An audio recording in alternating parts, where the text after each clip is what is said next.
Bienvenidos a la clase de procesamiento del lenguaje natural.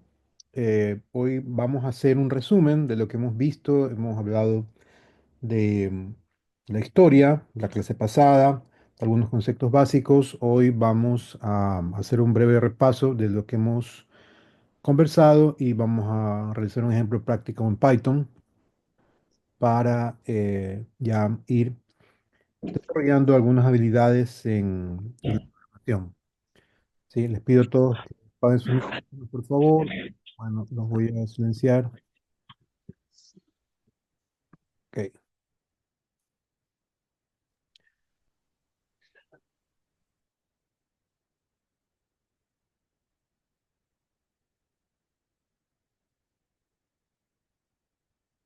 bien. El procesamiento del lenguaje natural tiene que ver, pues, la intersección de las ciencias de la computación, programación, algoritmos, técnicas, con la lingüística, como hablamos, nuestro lenguaje natural, las palabras, el significado de las palabras, el orden de las palabras, el contexto y la inteligencia artificial que ya utiliza redes neuronales para poder resolver o satisfacer una necesidad de programación.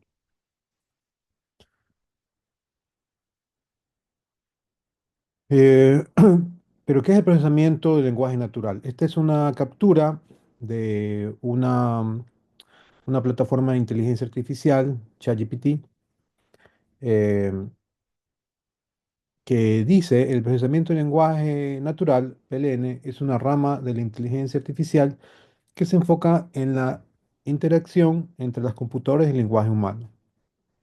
Su objetivo principal es permitir que las máquinas entiendan, interpretan, generen y respondan el lenguaje humano de una manera que sea útil y significativa. En términos simples, PLN busca que las computadoras entiendan el lenguaje que usamos los humanos, ya sea hablado o escrito, ¿no? Ese es el resumen principal.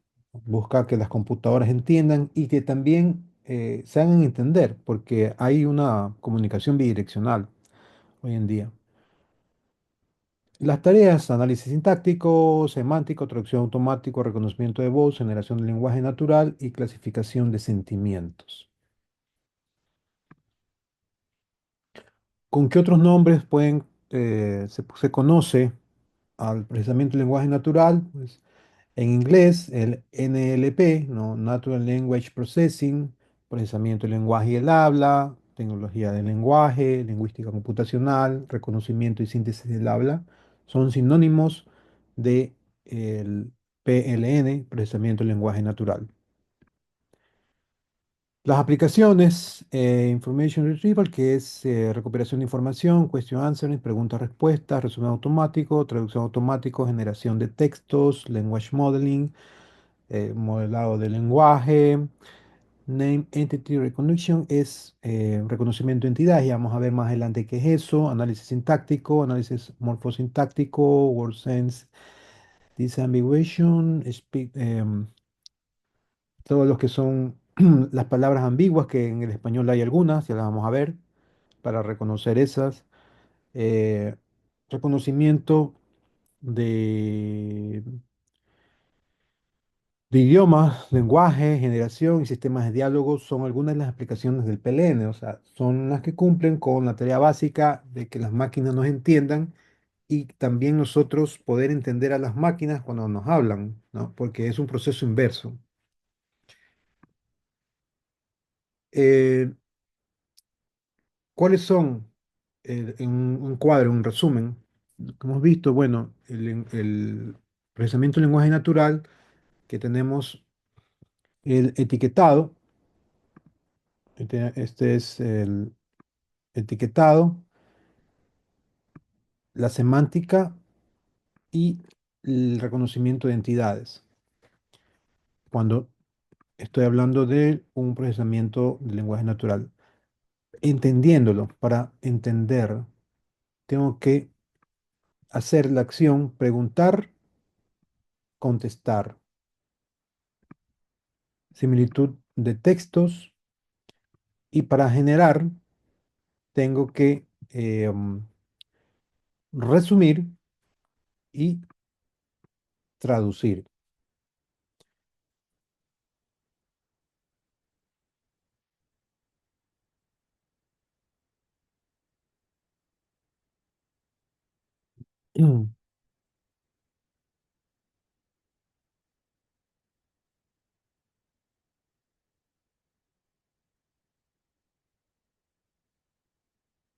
Cuando hablamos de lingüística y el PLN, ¿no? Características propias del lenguaje. eh, Hay la fonética y fonología, la morfología, la sintaxis, la semántica, pragmática y discursos. Estos son conocimientos lingüísticos que tenemos que complementar y aprender para poder utilizar de manera correcta o realizar aplicaciones con PLN. Y la clase pasada hablamos de la historia, de cómo ha evolucionado desde Alan Turing, que vimos un video con el código Enigma, cuando él pudo fabricar una máquina totalmente electromecánica para descifrar el código, utilizando ya inteligencia artificial, estaba utilizando métodos de inteligencia artificial. Desde 1940, los 50 son los autómatas, que son modelos probabilísticos, el estocástico y simbólico del 70, el 83 estocástico, logística, comprensión y discurso, el 83 al 93 estados finitos o empirismo, vamos a hablar un poco de eso, y empirismo en el 2000 aprendizaje automático, redes neuronales, y ahora hablamos del deep learning para el aprendizaje en las máquinas.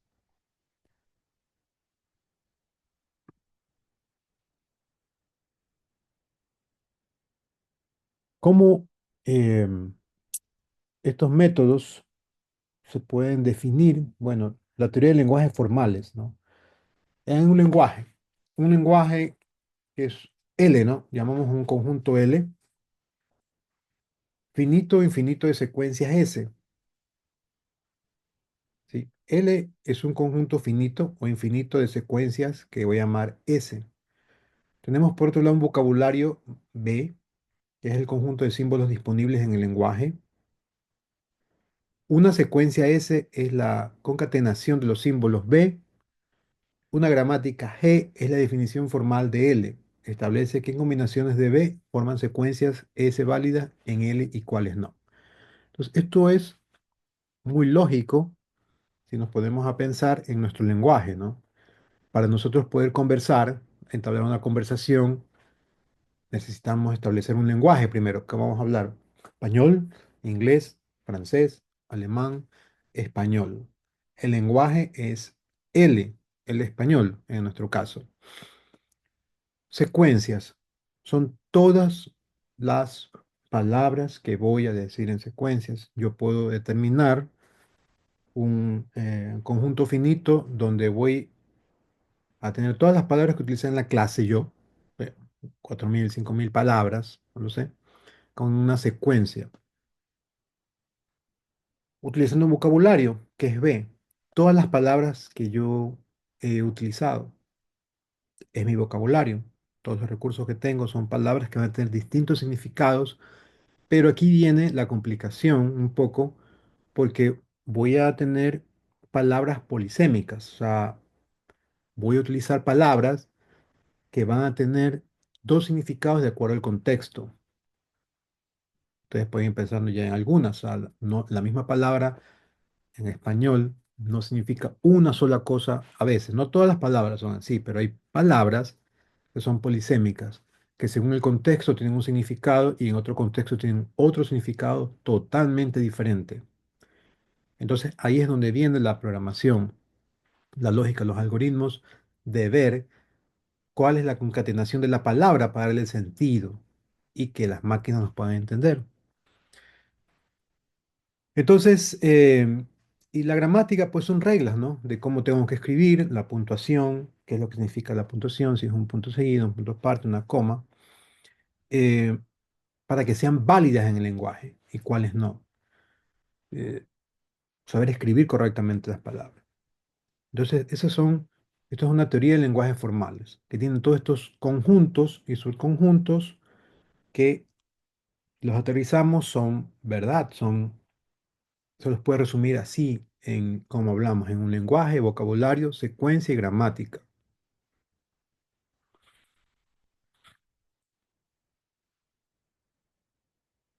Teoría de autómatas. Entonces, yo ya tengo una definición de lenguaje formal. Como vimos, tengo el lenguaje, el vocabulario, la secuencia, la gramática. Pero aquí voy a añadir algo para poder resolver estos problemas de las palabras polisémicas, por ejemplo. Estos son estados, ¿no? Entonces, estos métodos formales de autoridad de autómatas son formados por un conjunto de estados, que llamo S, y una función de transición que define transiciones de un estado a otro en función de los símbolos de una cadena de entrada. ¿Qué es esto de los estados finitos? Son estados o pasos que doy en el tiempo para ejecutar una tarea. Aquí lo podemos ver bien. Aquí tengo tres estados, X1, X2 y X3. Estos son estados finitos, así se los representa. ¿Sí? Son estados. Entonces, aquí yo tengo una función donde digo de X1 voy a X2, de X2 voy a X3 y de X3 regreso a X2. Y la función de transición aquí está conformada por una letra, ¿no? ¿Verdad? Aquí tenemos J de un estado a otro. La siguiente secuencia va a ser A, ¿sí? Y la siguiente secuencia va a ser J, J, A, J. ¿Esto qué nos dice? Podemos eh, representar así, no es solamente aplicado para el PLN, sino para varias ramas de ingeniería en procesos digitales, en la programación de estados, en que me permiten, a partir de esto, poder programar la lógica y no fallar. Entonces, si yo hago este método de autómatas que son estados finitos, se representan por estados, y aquí son las transiciones. En un estado de aquí a acá están mis letras. Entonces, yo puedo tener algo más complejo, como esto, ¿no? Puede el lenguaje natural formalizarse como un lenguaje formal L mediante una gramática G como un autómata. Sí se puede. Em, Aquí tengo uno, 2, 3, 4, 5 estados. Entonces, si yo digo una frase muy larga, yo puedo representar por estados con la secuencia en el tiempo, utilizando cada palabra correctamente. Del estado X1 al estado X2 es una, X2 a X3, frase X3 a X4, muy, de X4 a X5, larga. Si yo añado este loop de aquí, ¿sí? Este loop de aquí, puedo representar una frase muy, muy, muy larga, una frase muy, muy, muy, muy larga. O sea, yo tengo herramientas para poder repetir palabras, em, pero si yo me equivoco o no le doy un sentido correcto, pues no voy a tener el resultado que espero. También tenemos los métodos probabilísticos, que son los enegramas. Eh, Aquí tenemos esta frase: por favor, no olvidemos que por este camino ya hemos pasado antes. Entonces, ¿qué son los enegramas? Aquí tengo, eh, por favor, ¿sí? En el siguiente bloque o en la siguiente línea, yo repito la última palabra, favor.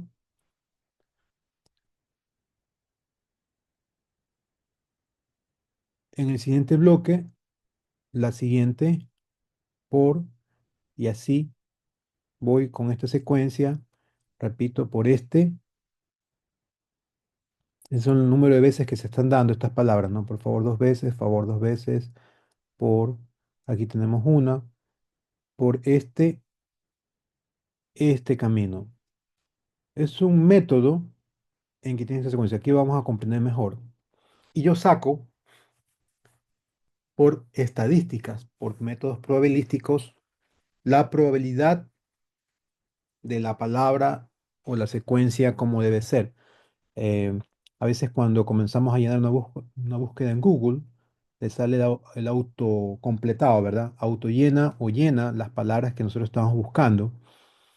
Es por estas estadísticas que predicen lo que quiero escribir. Y esta es la fórmula. Cálculo de probabilidades de diagramas, ¿no?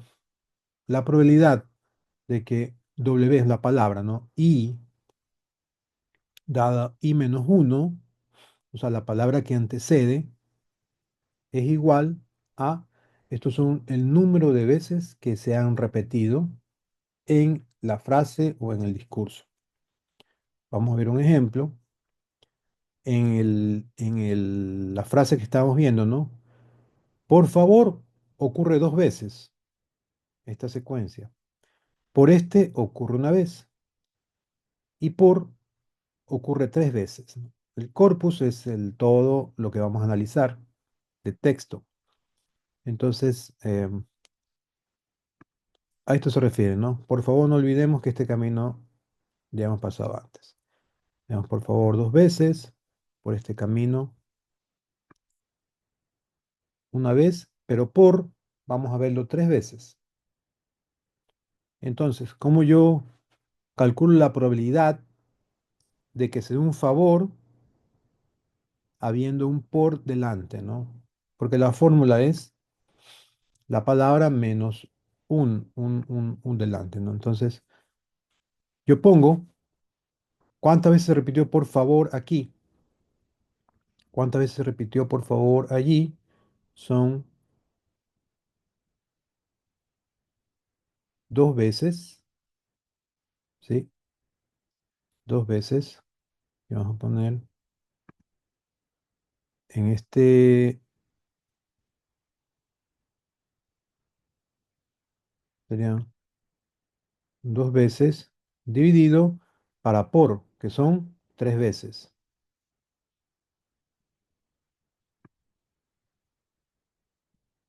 ¿Cuánto da esto? Dígame con ese cálculo.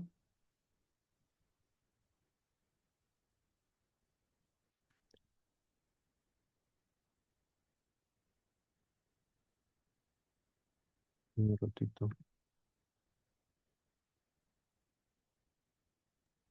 Lo que dice ahí, ingeniero, 0,66. Gracias, ¿no? Vamos a confirmar este valor. Entonces, el compañero dice que esta división sale 0,66. Entonces, repetimos cómo lo sacamos. Es, ¿cuál es la probabilidad de que exista la palabra a favor si antecede un por? 0,66%. ¿En base a qué? Al corpus analizado. Sí. Entonces, esta es una probabilidad no pequeña, una probabilidad alta de que cuando escribo por, la siguiente palabra va a ser favor. Una forma probabilística de predecir cuál es la siguiente palabra para verificar el sentido de la frase, ¿no? ¿Verdad?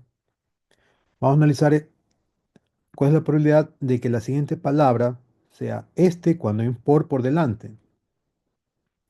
Entonces, por este hay una vez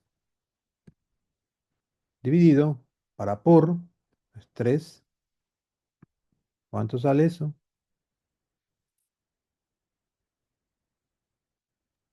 Lo que está ahí, ingeniero, 0,33. Gracias. Entonces, ahí de ahí salen estos cálculos. Em, y esto es una forma de poder predecir cuál es la siguiente palabra. Entonces, ¿cuál es más probable?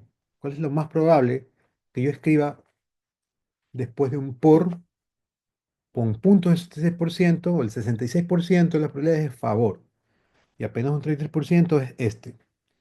Entonces, a la hora de decidir, por ejemplo, si este es el peso de una neurona, se va a ir por el favor. Y cuando nosotros ponemos en algún buscador o en alguna, estoy escribiendo algún texto y está procesado por inteligencia artificial, va a calcular con este método probabilístico un punto 66%. Son métodos para poder predecir. Ok.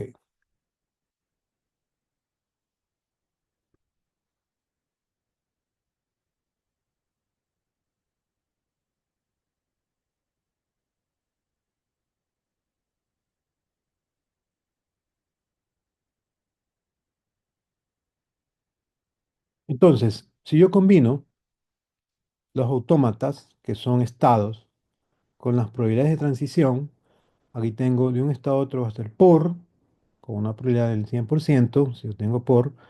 El siguiente voy a tener, y así muchas eh, transiciones con otras probabilidades, ¿no? ¿Verdad? Pero aquí estamos hablando del corpus que estábamos viendo de ejemplo, favor 0,66 y con este punto 33. Los posibles estados que puede tener esta frase. Y ahí yo sigo con otros números, ¿no? Con, aquí como otras palabras, 0,0200 como para el ejemplo, hasta el estado número 4. Entonces, así es como se comienzan a hacer todos estos estados finitos con las transiciones con su probabilidad. Ya es una combinación de autómatas, ¿no? ¿Verdad? Ahora, ¿han escuchado de lo que es un GPU? Sí, pero fue una gráfica. Ok, Son las placas de video. Ujú. vamos a aclararlo y vamos a estar de acuerdo entonces con un GPU, ¿ok? GPU, ¿qué significa? Bueno, significa Graphics. Graphic Processor hasta... ¿Cómo era? Processor Unit. Aquí lo tenemos, aquí está en la pantalla, así lo pueden ver, ¿no? Ajá. Ya. Ahí. O unidad de Después puse un procesamiento vídeo. de gráficos, ¿no? Esto es una electrónica aparte para graficar. Originalmente, las GPU fueron diseñadas para renderizar gráficos en videojuegos y aplicaciones visuales, ¿no? Esta es la aplicación por la que se crearon estas GPU, que es para tratamiento de gráficos, ¿no? Porque ustedes saben que los gráficos tienen muchísima información y necesitan ser tratadas rápido. Entonces el procesador principal de la computadora necesita esa ayuda, por decirlo así, de otro procesador para que pueda presentar en la pantalla las transiciones que nos generen confort, o sea, que no veamos muy lento, muy rápido, distorsionado.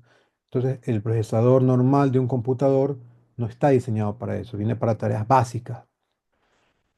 Pero cuando yo quiero ya jugar en línea y tener videos de alta resolución, pues yo necesito una GPU. Sin embargo, también son muy buenas para hacer cálculos en paralelo, obviamente, ¿no? Tengo una capacidad de procesamiento grande, lo que las hace ideales para tareas de inteligencia artificial y aprendizaje automático, Machine Learning. Entonces, nosotros, para inteligencia artificial, ya no nos podemos basar solamente en el CPU de la máquina, necesitamos una ayuda adicional, son otra electrónica que son los GPU. ¿Por qué se usa inteligencia artificial? Porque puede realizar miles de operaciones matemáticas al mismo tiempo. Acuérdense que todo es matemática, lo que acelera el entrenamiento de las redes neuronales. Ejemplos de fabricantes, el más grande de todos, que es Nvidia, lo conozcan, y el AMD. Hace poco hubo una noticia con respecto a las acciones de Nvidia, que se cayeron las acciones, pero ya está en recuperación, solamente para comentarles lo que está pasando en el mundo real. Entonces, Nvidia es una marca que yo me acuerdo, pues ha producido para los videojuegos las tarjetas, pero ya desde hace algún tiempo se vienen instalando en servidores para hacer lo que se llama minería de datos, las criptomonedas, hacer estos algoritmos. por supuesto, las aplicaciones de inteligencia artificial, porque tienen una capacidad grande para procesar. Entonces, eso es un GPU. Es un procesador gráfico que se lo está utilizando ahora por su capacidad en inteligencia artificial. ¿Qué es un TPU? TPU significa Tensor Processing Unit, unidad de procesamiento de tensores. Son chips, electrónica nuevamente, son chips especializados creados por Google, diseñados específicamente para acelerar el trabajo con tensores, ¿sí? Que son estructuras de datos muy usadas en redes neuronales. Los tensores son estructuras de datos que se usan en redes neuronales. Las TPU están optimizadas para trabajar con TensorFlow, que es todo un paquete de librerías en el Google Colab en Python, una de las bibliotecas más usadas con Machine Learning. ¿Qué ventaja tienen? Son más eficientes y rápidas que la GPU en ciertas tareas específicas de la inteligencia artificial, especialmente en inferencia y entrenamiento de modelos grandes, ¿no? Cuando tengo un modelo grande, pues ya una GPU se me va a quedar corta. Mientras no tenga un modelo grande, puedo usar la GPU. Las TPU no se usan para gráficos como la GPU, ¿no? Están dedicadas solo a cálculos en la inteligencia artificial. Entonces, no es que es una mejor que otra, sino que yo necesito saber qué voy a necesitar, con qué datos voy a estar trabajando para escoger si yo proceso en un GPU o en un TPU. Ambas tienen sus ventajas, ambas tienen sus limitaciones. Entonces, eso para aclarar unos conceptos que vamos a ver. Y aquí tenemos un resumen rápido, GPU versus TPU.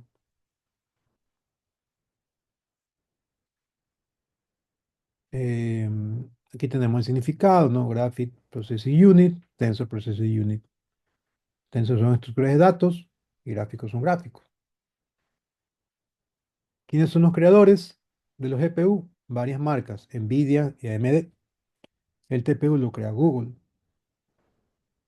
Uso original, gráficos y videojuegos, artificial, Machine Learning. Ventaja, versátil, bueno para la inteligencia artificial, muy rápida para tareas de inteligencia artificial, optimizado para paralelismo general, ¿no? Puede realizar varias tareas al mismo tiempo y esto es para TensorFlow y redes neuronales, ¿no? Que son librerías. Ahora, esto de aquí aclarado, vamos a ver las siguientes etapas en la historia del PLN, que es Machine Learning.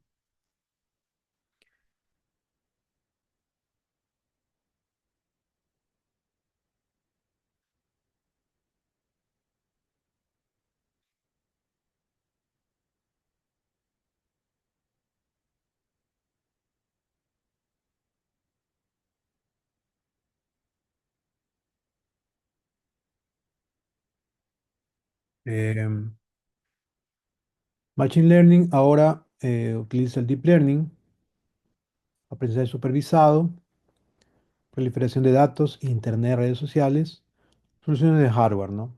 En la nube y tenemos GPU y TPU, ya está esclarecido qué es lo que significan, por eso es que esa aclaración la hice antes para no tener dudas con respecto a esto, ¿no? TPU, inteligencia artificial, GPU, gráficos que se pueden utilizar para inteligencia artificial siempre y cuando el modelo no sea grande. Permite modelar patrones demasiado complejos para formalizarlos explícitamente.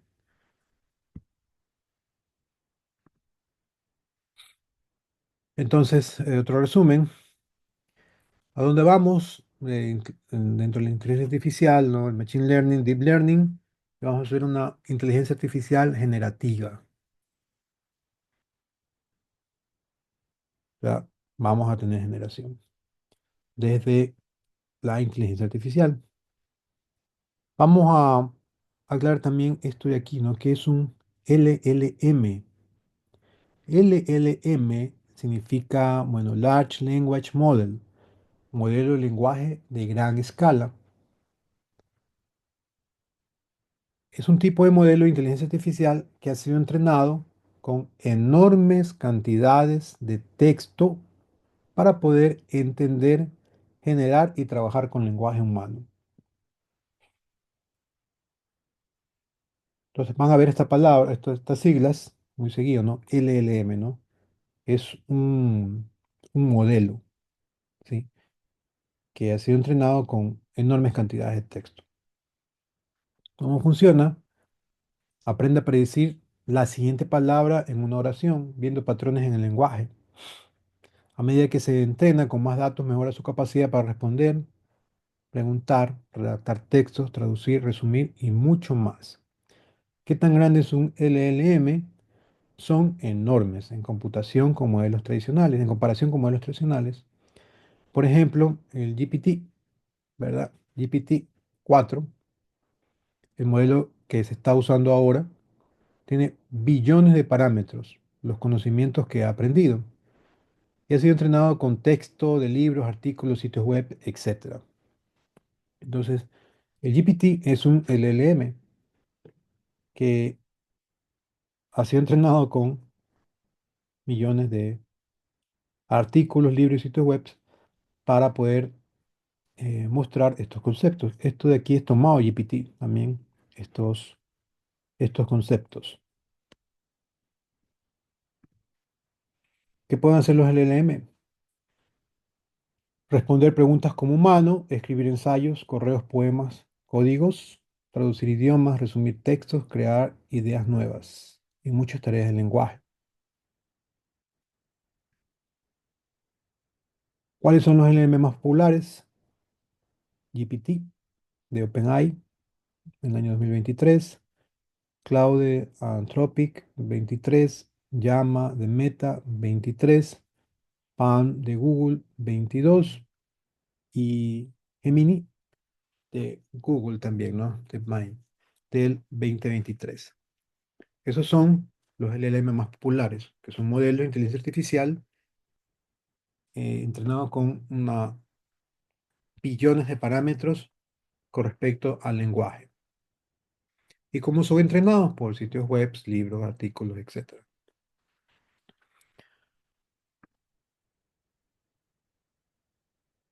¿Qué son entidades en PLN? Vamos a ver, o sea, cuáles son las entidades o la extracción de entidades, ¿no? En inglés, Name Entity Recognition, es ONER. Es el procesamiento del lenguaje natural, que consiste en identificar, clasificar elementos importantes dentro de un texto llamado entidades. Y aquí yo llamo entidades, son personas, ejemplos, ¿no? Lionel Messi, Gabriel García Márquez. Organizaciones, ONU, Google, Universidad de Harvard. Lugares, Colombia, Buenos Aires, Monte Everest. Fechas, 11 de abril 2025, ayer, siglo XXI. Cantidad de moneda, ¿no? $100, 5 millones de euros. Y otros, puede ser productos, eventos, leyes, enfermedades. Esas son entidades, representan algo específico y significativo. Eso es una entidad, ¿no? Va a representar en la frase algo específico y significativo. Entonces, una de las funciones del PLN es justamente recuperar del texto entidades para saber a qué se refiere el texto, ¿no? Porque es lo que da el significado específico a la frase.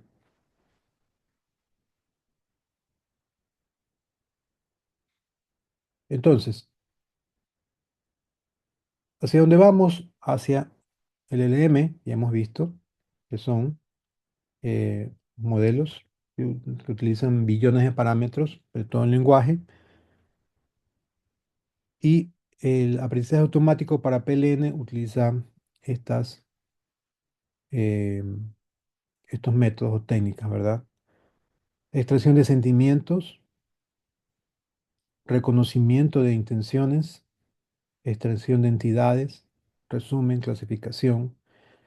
Aquí hicimos también extracción de sentimientos, reconocimiento de intenciones, extracción de entidades, resumen, preguntas, respuestas, em, traducciones o transferencias, reescribir generación de códigos, que son, el, por ejemplo, el ChatGPT, ¿no? Un LLM, hace todo esto utilizando la inteligencia artificial. Bien, otra pregunta, ¿qué es Jupyter? ¿Han escuchado esa palabra o la han utilizado? Esa aplicación. Coménteme si no. No, ingeniero, yo no sé. Perfecto. ¿Qué es Jupyter? Es es un término muy conocido ya en el ámbito de la programación, em, y vamos a ver lo que significa, qué es, ¿no? Es una aplicación web de código abierto que permite crear y compartir documentos interactivos llamados notebooks o cuadernos, donde se pueden combinar. El notebooks es lo que utilizamos para programar, ¿sí? Eh, una consulta para ustedes en porcentaje del 0 al 100%, ¿cómo están con la programación en Python? ¿Le han hecho ejercicios, han pasado materias donde tienen que entrar proyectos en Python? Coméntenme un poco de eso.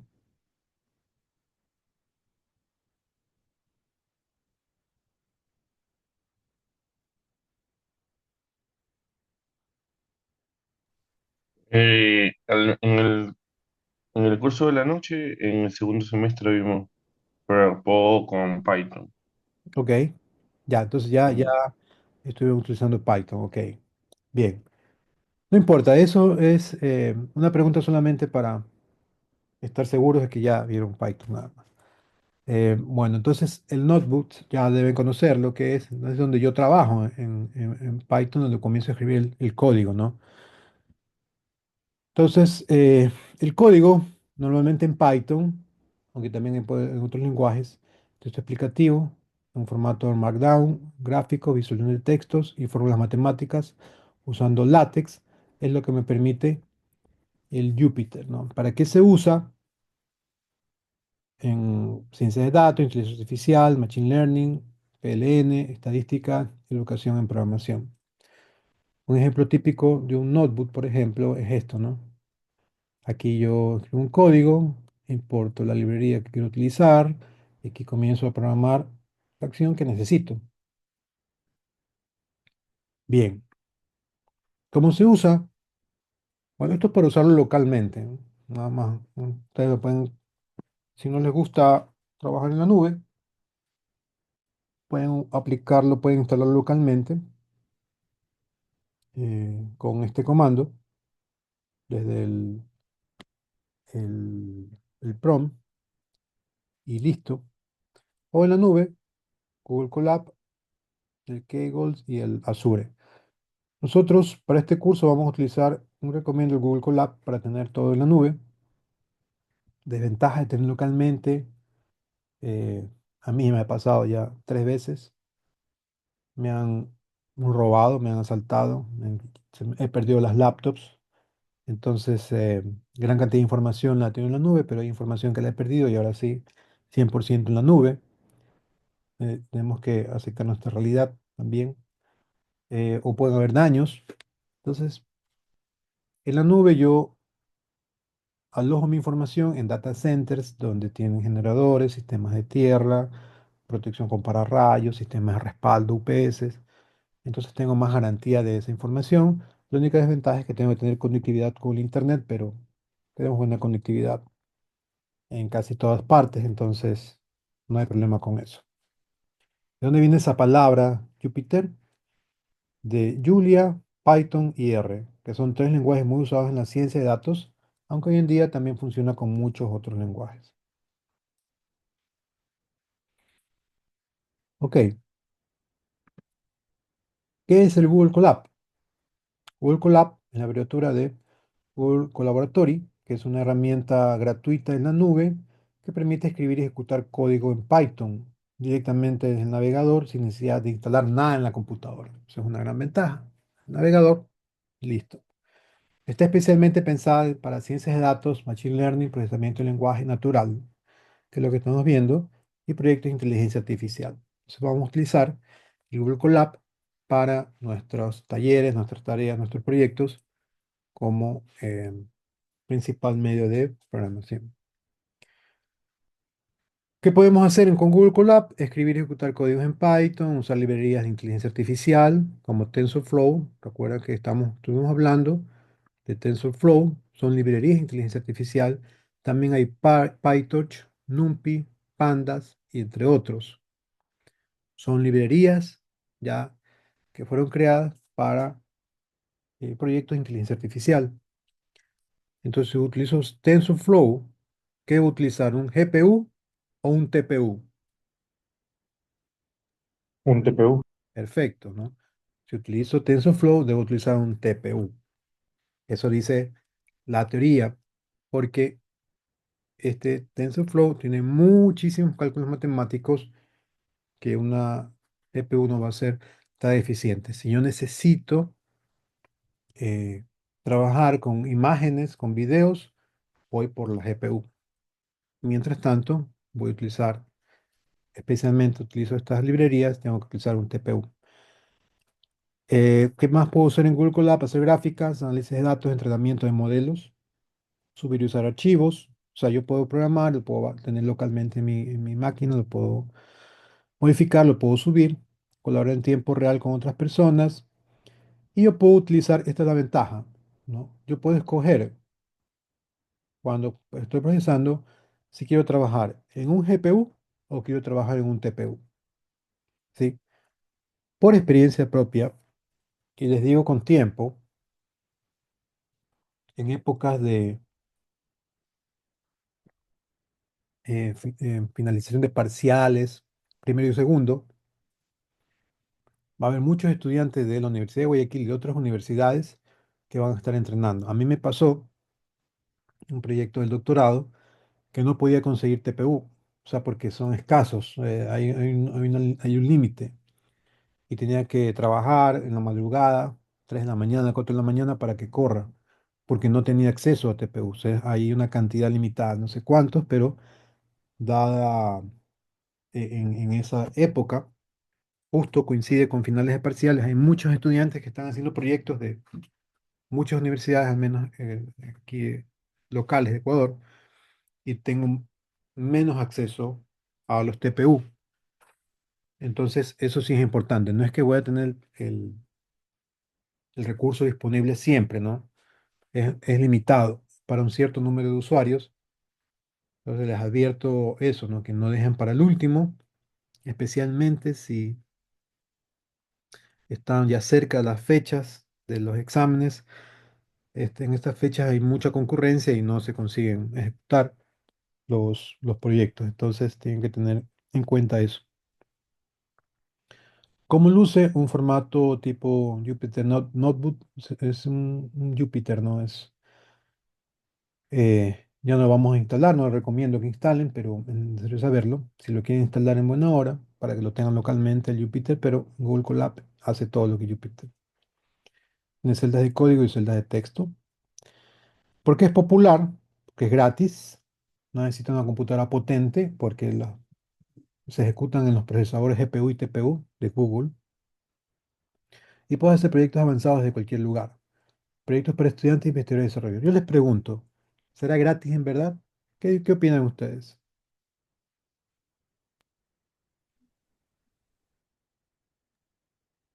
Bueno, cuando las cosas son gratis, el producto es somos nosotros, ¿no? Exactamente. Pero, cuál sería el interés de que nosotros utilicemos Google Colab para Google?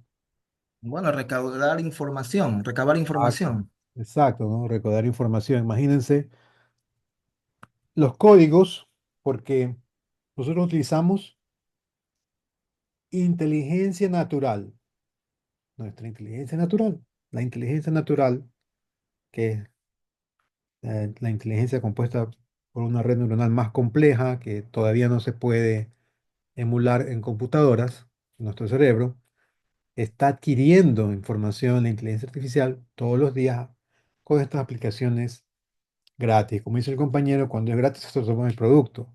Estamos dando información, pero bueno, eh, estamos, somos estudiantes, investigadores, desarrolladores y estamos aportando para que la inteligencia artificial siempre en buenas manos y debe ser dirigida para mejorar la calidad de vida, ¿no?, de los humanos.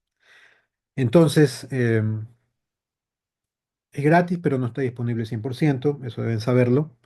A veces no hay TPUs disponibles o el mismo GPU, entonces toca usar las máquinas, pero las máquinas tampoco a veces son tan potentes, o servidores, o ya máquinas más grandes, o servidores si tienen acceso para poder ejecutar estos proyectos de inteligencia artificial. Muy bien. Eh, Principios conceptuales, ¿no? ¿Verdad? Dentro de todo texto que queremos analizar, va a existir una idea principal, ¿sí? La estructura del lenguaje natural es demasiado compleja, especialmente el español, ¿no? Nuestro lenguaje quizás es más complicado o el más difícil de aprender en el mundo, el español, porque tiene muchísimas, es muy rico en palabras, estructura, significados. Entonces, ¿cómo solucionamos eso? Simplificar los textos de forma sistemática, simplificando textos. Para simplificar textos necesitamos hablar de unos conceptos que son, o en base a tres principios que son principio de composición, aspecto secuencial y perspectiva distribucional. Principio de composición a nivel de oración, ¿no? El significado de una oración se construye como composición del significado de las palabras que contiene. Es lógico, ¿no? ¿Verdad? O sea, una oración se construye a partir del significado de las palabras que contiene. A nivel de palabra, la información de una palabra se construye como una composición de la información que aportan sus morfemas. ¿Sí? Vamos a ver qué es un morfema, pero a nivel de palabra tiene que haber muchos morfemas. Y eso vamos a hacer el taller. Vamos a quedar aquí. Entonces, el principio de composición, ¿no? Ejemplo, Doraemon va al parque. Vemos un gráfico. Doraemon va al parque. Hoy brilla el sol en Nueva York. Hoy brilla el sol en Nueva York. Puedo darle el significado en imágenes, puedo esta es la idea principal, ¿verdad? Y el lenguaje es Doraemon va al parque, pero si alguien ve que no habla español, sabe la idea, ¿sí o no? Si es chino, francés, alemán, al ver el gráfico va a tener la idea principal clarísima, Doraemon va al parque. Y aquí yo veo hoy brilla el sol en Nueva York en cualquier idioma, lo van a entender. Es una idea principal, un principio de composición. El aspecto secuencial.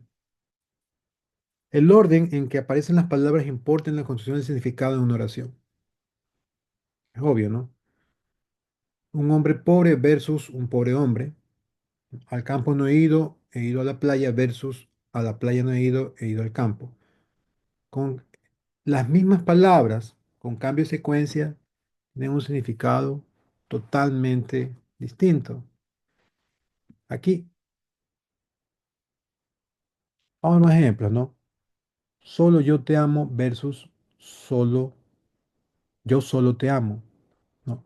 Solo yo te amo significa que nadie más te ama, solo yo.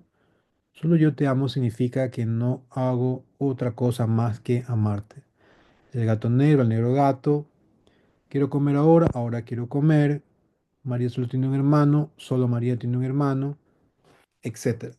Entonces, es clarísimo que el orden, las mismas palabras en diferente orden cambian el significado de la oración. ¿Por qué es importante saber esto? Porque también a la inteligencia artificial le interesa la secuencia, porque sabe que la misma palabra en una secuencia otra es otra idea. ¿Qué es una palabra polisémica? Ya habíamos hablado, ¿no? Una palabra polisémica es una palabra que tiene varios significados dependiendo del contexto. Por ejemplo, banco, fui al banco a sacar dinero. Me senté en el banco del parque. La misma palabra, dos significados. Llama. Una llama se le da la fogata. La llama es un animal de los Andes. Sierra. Cortó la madera con una sierra. Nos fuimos de excursión a la sierra. Clave. Necesito la clave de Wi-Fi. La clave del éxito es la perseverancia. ¿Sí? Escuché una canción en la clave de sol. Alguien más me da un ejemplo. Unos cuatro ejemplos más. Palabras polisémicas. Con su oración. A ver, los quiero y los escucho. Puede ser, en ante fui al banco a retirar plata y puede ser, cuando me cansé de correr, me senté en un banco. No, pero habla otras, nuevas palabras. Nuevas palabras. Ya no estas palabras que están aquí. Nuevas palabras polisémicas. Otras palabras. Unas cuatro palabras más. Podría ser con la palabra hola. A ver. Hola, hola de saludar y hola del mar. No. Son distintas. No se escriben igual. Mal. Otra. Ingeniero, claramente, A ver. claramente. A ver. La palabra polisémica es la misma palabra que en dos contextos tienen otro significado. Yo Eh, tengo una. En ante escribí en una hoja de papel lo que más me gusta y puede ser también, en ante sin querer, o bueno, ayer arranqué una hoja de un árbol. Puede ser. esa hoja. Así es. Una hoja de papel o una hoja en árbol. Perfecto. Eso es una palabra polisémica. ¿Alguien más? Tres más.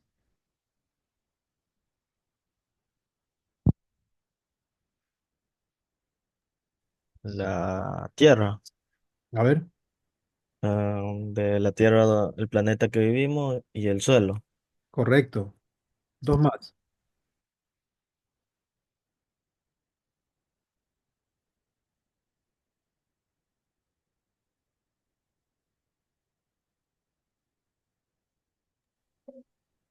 Planta, profe.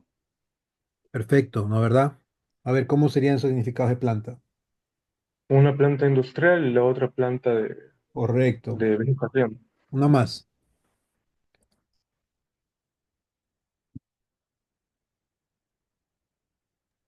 Una copa podría ser. Copa de un, de un campeonato de fútbol y una copa de un vaso. Perfecto. Bien. Una copa mundial, una copa de vino. Entonces, esas palabras para la computadora son iguales. Para la computadora son lo mismo. Es el mismo cadena de bits, los mismos bytes. Eso es igual. Pero para nosotros no. Ahí es donde está la problemática. Va a depender del contexto. ¿Qué palabra la antecede y qué palabra va después? Eso complica un poco, pero todo podemos hacer con la programación, inteligencia artificial, cuando manejamos las matemáticas, no las probabilidades,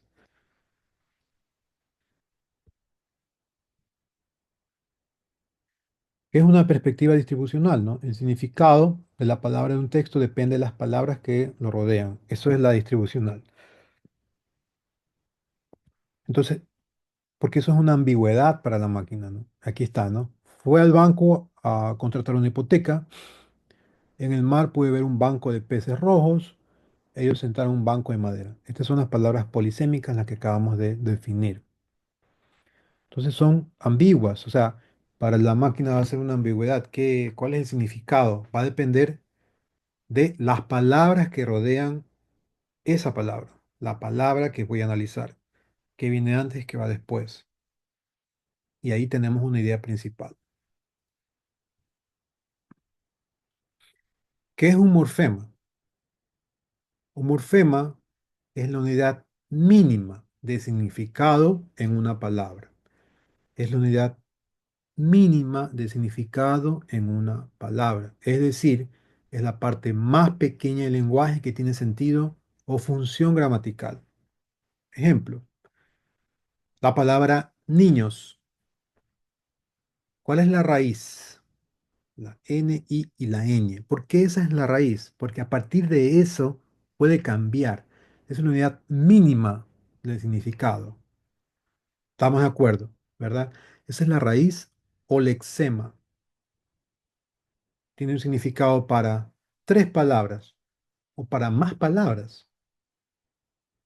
Miren, tiene esa N y ñ tiene significado para niño, para niña, para niñez, para niños, para niñas. Al menos cinco voy contando, ¿sí? Entonces, la raíz o el lexema son las tres primeras letras, porque a partir de eso va a cambiar sobre el mismo significado. La siguiente, la O, es el morfema de género masculino, ¿sí? Porque va a indicar si es niño o género masculino. Si es A, sería género femenino. Y la S es el morfema del número plural, ¿no? Niños es plural. Entonces, tenemos lexema y los morfemas que me van a dar diferentes características del significado de la palabra, de la raíz, ¿no? Entonces, la palabra niño está compuesta por varios morfemas que juntos forman su significado completo. Vamos a ver más ejemplos. Aquí está, ¿no? El lexema, un morfema léxico es la raíz de la palabra con un significado léxico, o sea, la mínima unidad que tiene significado. De ahí tenemos el morfema gramatical, que puede ser de género, número, tiempo. El morfema cero, que es una marca sin marca, no tiene fonética, ejemplo, mujer. Y el lema, ¿no? Que es la unidad autónoma del significado léxico de la raíz de la palabra. ¿A qué nos referimos con esa palabra en total? ¿Cuál es la idea principal de esa palabra? Bien, entonces aquí tenemos algunos ejemplos más. Cantabais, ¿no? El lexema es cant porque ahí vienen variantes, ¿no? Abas, morfema gramatical, is el morfema gramatical y el lema es cantar. Esa es la raíz, el significado léxico, ¿no? Es cantar. Casita, el lexema, la raíz es cas porque ahí vienen diferentes morfemas, ¿no? Y está ita, que es un morfema gramatical, que da una característica a la casa, ¿no? Que es una casa pequeña. Y tiene el siguiente morfema es cero, no tiene ningún otro significado porque aquí acaba la palabra. Y el lema es una casa, significado. Casita le da una característica de ser una casa pequeña, un morfema gramatical. Perros, PRR es el lexema porque ahí vienen diferentes morfemas, ¿no? O, que sería de género, y S, que sería de número. Y el lema es perro. Vino, vin. El morfema gramatical o masculino y no tiene otra variable, ¿no? Esa palabra no tiene otro morfema y es morfema ser. El lema es vino. Ok, ¿cómo nosotros sacamos los morfemas de una palabra con Python? Ok, aquí tenemos un código que va a hacerlo como taller.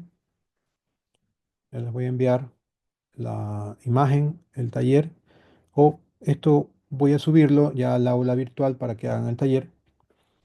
Este es el código, ustedes lo hacen, lo ejecutan con diferentes palabras. Aquí tengo unas palabras base, son uno 2 3 4 5. Aquí ponen otras palabras y van a poner otro significado, ¿sí? Un trabajo individual, donde yo voy a extraer la raíz y los morfemas con Python de estas palabras de aquí, ¿sí?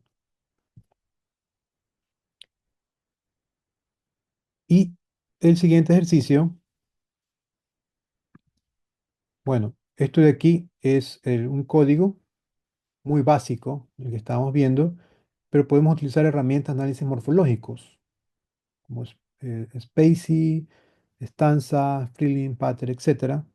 Aquí tenemos utilizando Spacy em, y aquí importo la librería Spacy y aquí importo la librería del idioma, el lenguaje español, pero si ustedes no les corre o les da un error, tienen que ejecutar esta línea que es instalar esto en sus librerías. Lo instalan con el pip install, le sacan el numeral, lo instalan, porque al principio no corrió, no me corrió, necesitaba instalar este. A lo mejor ustedes también les da el mismo error, pero fácil solucionarlo. E importan y lo cargan al NLP. El documento es este sería el corpus, ¿no? En un lugar de Guayaquil, y aquí me va a sacar, me va a dividir con diferentes características, ¿no? Me va a encerrar cada palabra en un lugar de Guayaquil entre estos signos de división y me va a indicar qué tipo de palabra es, ¿no? ¿Qué tipo? Esto es una preposición, un es las características de es un artículo, lugar, género masculino, una preposición, y Guayaquil, por ejemplo, no tiene definido, ¿no? No va a sacar nada, pero sabemos que es una entidad, es un nombre de una ciudad.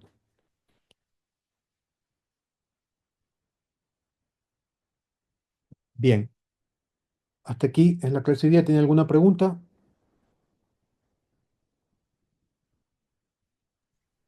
Sí, podría repetirlo del taller, por favor. Ok, va a ser un taller que lo voy a escribir en el aula virtual para que no haya dudas, pero les explico ahora acá. Tienen que escribir estos códigos con diferentes ejemplos. Aquí está felicidad, niñito comedor, hermosamente panadero, y aquí saca la raíz y los sufijos de cada palabra en este ejercicio. Cambian de palabra. Uno, 2, 3, 4, 5. Utilizan 5 palabras nuevas para que probar el programa, ¿no? ¿Verdad? Que corra con otras palabras. Ese es el ejercicio número uno. Y el ejercicio número 2 también es otro ejercicio donde vamos a dividir y vamos a analizar cada palabra de una frase. Aquí he puesto en un lugar de Guayaquil y aquí escriben cualquier otra frase para que la puedan definir. Para probarla, primero con el original la prueban. Si les da el mismo resultado, significa que el programa está corriendo bien. Eso es la recomendación que les doy. Háganlo primero con estas mismas palabras y después con otras nuevas palabras para confirmar que el programa esté corriendo bien. ¿Está claro? Sí, gracias, ingeniero. Listo. Ok.